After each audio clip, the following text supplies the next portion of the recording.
Hey everyone, today I'm going to be ranking the WWF Hasbro Series 2 line from worst to best. I won't be including the tag team packs in this as they will be getting their own ranking video later on. Well, let's get started and see if you agree with my scores. Okay, well let's get started with the worst. This may surprise a lot of people, but I think the worst, number 9, is Hulkamania himself, the Hulkster, with his bear hug pose that I think is just far inferior to his Series 1 figure of why I've got it ranked so low. The first figure had the gorilla press pose in action and was probably one of the best figures in Series 1, probably only second to the Macho Man. This action here, I mean, I guess you could give somebody a bear hug with it, but it's not going to be fun to play with. Pretty much it's only good for doing, the Hulk up action at the end of the match. So that's my thoughts on the Hulkster there, and moving along. I don't care about those people that aren't stark-raving Hulkamaniacs. I could care less what they think. Okay, next up, number 8 on the list, Jimmy Superfly Snuka. Jimmy Superfly has his iconic hand pose in one hand. They probably should have done it with both hands. They kind of dropped the ball there. He does have, big 5 fingers he could slap somebody with, so he's got that going for him. If you watch this channel, you'll know I'm not a fan of the jumpers. They pretty much just suck, in my opinion.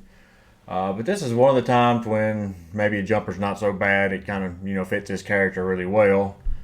But with that being said, he's still a jumper, which probably knocks him down a little bit. But he would probably be much higher on this list had it not been that the rest of this line was all just great classic figures.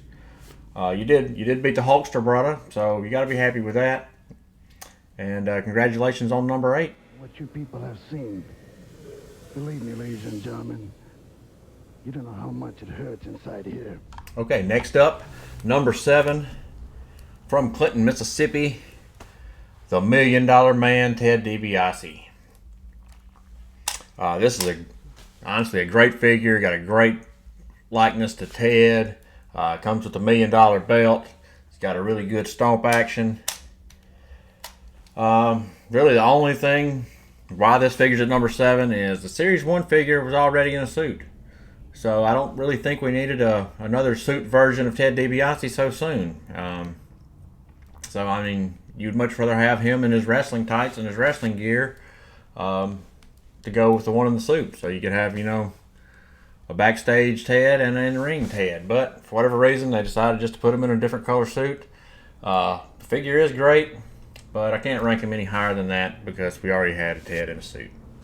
Money isn't everything. It's the only thing. All right, next up, number 6. This may upset somebody being so low. Sorry, Miss Kathy. But the American Dream, Dusty Rhodes, at number 6. He looks like him. That's a good part. He has a nice pose. He has fun polka dots. He's ready to dance. One thing that's bad that does knock him is he's got the loose arm that was common with this figure. Other than that, it's a great figure. They're just better people in front of him. So, American Dream, congratulations on number 6. He put hard times on Dusty Rhodes and his family. You don't know what hard times are, Daddy. Number 5. Hey, tough guy. We got a Hacksaw Jim Duggan with his 2x4. It's classic. He's got his thumbs up pose. So, Hacksaw Jim Duggan, great figure. The only thing I can tell you that's bad about this figure is I don't think he ever wore black boots. I think he always wore blue boots. So I don't really know how they screwed that up. I mean, normally they get colors wrong because they want to save money on paint, but I mean, I guess in this case they use extra paint, wasted money putting the wrong color. So I don't know what happened there, but Hacksaw, great figure at number 5. He's got the crazy eyes. Well, Hacksaw Jim Duggan is not too shy about grabbing my 2x4 and the stars and stripes. Tough guy. Oh! Okay, next up, number 4 from Glasgow, Scotland. Hot Rod Roddy Piper with his Piper Punch. He's in his kilt. Great looking figure, great likeness, a lot of fun. Probably my favorite Piper figure that ever was.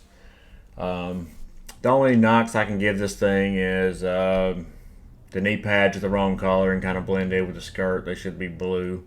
I don't really remember him wearing elbow pads at all, so I'm not sure how those came about. But it is what it is. It's a great figure, great likeness, a lot of fun, good action. Congratulations on number 4, Hot Rod. And they say, Rodney, how could you be so bad? And I say, you know, even at my worst, I'm best. All right, number 3. And some people may think this is too low, but it is what it is. I'm ranking the Macho King at number 3 with his elbow action and his 2 accessories. Great figure. Really, in this line, there's nothing to be ashamed of at number 3 because the 2 above you are classics as well. They did a lot of great Macho Mans in this whole series. The Series 1 Macho Man was probably the best, and then this one, after he changed to Macho King, really the only knock I can give this figure is I wish the Macho King had the full leg tights like he did in real life. I'm not sure I saw him in this attire too many times. He was Macho King. He was mostly seen with the full leg tights. Other than that, great classic Macho Man figure. Congratulations on number 3. The lightning bolts flash, even though there's no bad weather. Yeah, opinions, yeah. All right, and number 2. Only 2 left. The Ultimate Warrior. He's got a great action, and what's really catapulted this figure so high is it's so much better than the first series Ultimate Warrior. There was a stupid jumper that I hated. Stupid weight belt that was on backwards. But anyway, this Ultimate Warrior totally redeemed Hasbro's Ultimate Warriors. The only knock I can give to this thing is, it still has the brown nose syndrome. I still don't think you can see it on this camera. Maybe a little bit right there where the paint chips off his pointy nose and leaves him with a brown nose. Other than that, great figure, great pose, great action, great likeness, fantastic figure. Number 2 in my book. Must I prepare? You must ask yourself, should I jump off the tallest building in the world? Should I lay on the lawn and let him run over me with lawnmowers? Should I go to Africa and let him trample me with raging elephants?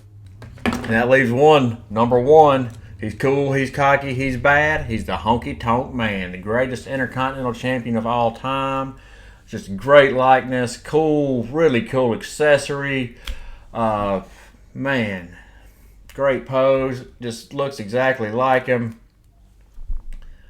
And I struggled to try to find, I want to have a negative on everything. I could not think of anything bad to say about this figure. It's just perfect. So in my book, the Honky Tonk Man, the number 1 figure in the Hasbro Series 2 line. Well, when they said they wanted the greatest of all time, they said, give us the Honky Tonk Man and Colonel Jimmy Hart. You better believe it. I'm the greatest of all time, and standing beside me, the greatest manager of all time. All right. Anyway, do you agree with my ranking? You agree with my scores? Please let me know what you think. Tell me where you think I'm wrong. Tell me where you think I'm right.